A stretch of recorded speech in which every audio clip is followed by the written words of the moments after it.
En mémoire des civils massacrés lors des représailles à des affrontements avec le mouvement du 23 mars dit M23 RDF Rwanda à Kishiché, en territoire des Rutshuru au nord Kivu, le 22, 24 et 29 novembre dernier, l'association culturelle Igisenge de la communauté Hutu a organisé le mercredi 7 décembre 2022 une messe d'action de grâce en l'église Sacré-Cœur à Gombe.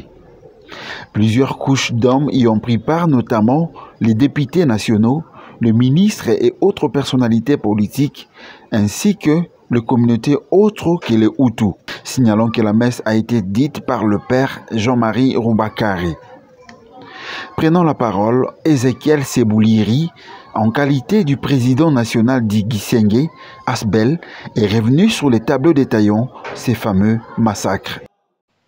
Kishiché, parce que c'est elle qui constitue l'actualité de la semaine dernière, est une localité située dans le territoire de Hutu, dans la province du Nord-Kivu, où cohabite une population hétérogène, principalement de Hutus, de Nandais et de Houndé. Les tueries à caractère criminel qui ont visé la population civile de ces trois communautés se sont étalées sur 3 jours, le 22, le 24 et le 29 novembre 2022, pour atteindre le bilan provisoire documenté de 272 personnes. Ce bilan a certainement évolué dans la mesure où le nombre de personnes enlevées par le M23 RDF est inconnu. Outre ces massacres, le M23 procède à des pillages, aux enlèvements, à des viols et au recrutement forcé des jeunes dans toutes les localités occupées par lui dans le territoire de Rutshuru et d'Iragoum. Quand nous voyons les tueries qui se déroulent dans notre pays depuis 1996 à ce jour, Jérôme Paluku a quant à lui appelé à l'unité derrière le chef de l'État afin de bouter l'ennemi dehors. Que je nous appelle à l'unité derrière le chef de l'État, derrière ce gouvernement, derrière toutes les institutions de la République, afin de pouvoir bouter dehors l'ennemi qui nous agresse et qui nous assaille à tout moment.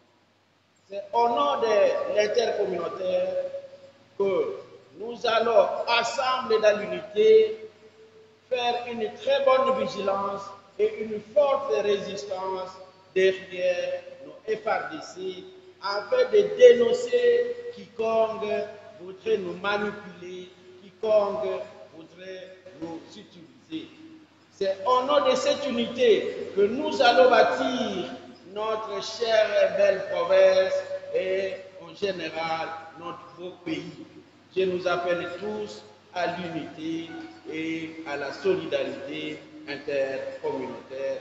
Je vous remercie. Patrick Mouyaya, porte-parole du gouvernement, a martelé sur l'établissement de la justice. D'abord, c'était pour une prière pour les saluts de compatriotes qui ont été lâchement touchés.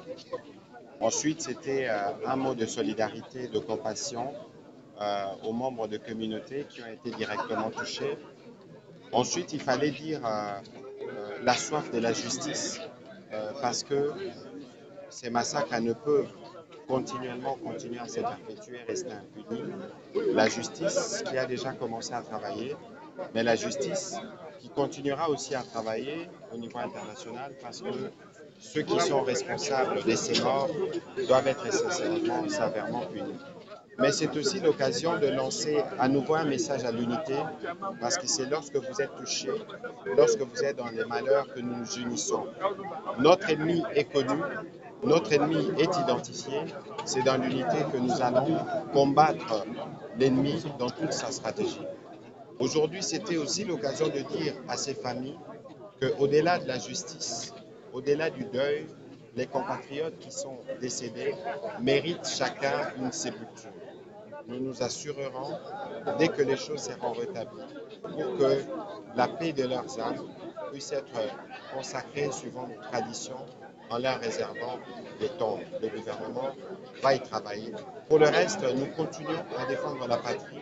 Et de ce point de vue, chaque Congolais doit défendre la patrie avec ce qu'il a. Désiré Birihaonzé, ministre de l'Agriculture et fils du terroir, sollicite l'érection d'un mémorial en faveur de ces massacrés.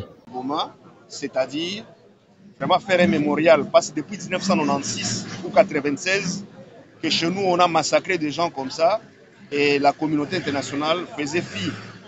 Et donc il est question maintenant de les célébrer.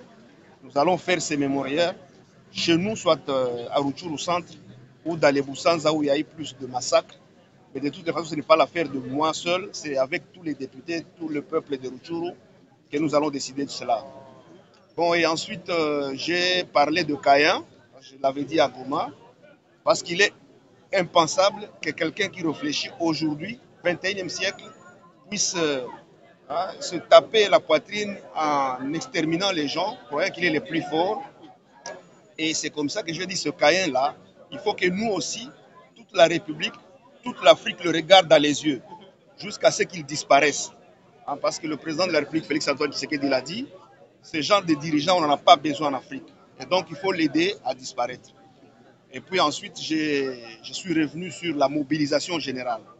Nous devons résister. Parce que ça, je n'ai pas dit. Étienne Tshisekedi, de mémoire, disait « Un peuple uni et organisé est plus puissant qu'une bombe atomique. » Et donc, que ce soit les États-Unis, l'Union européenne ou qui que ce soit, qu'ils fassent gaffe.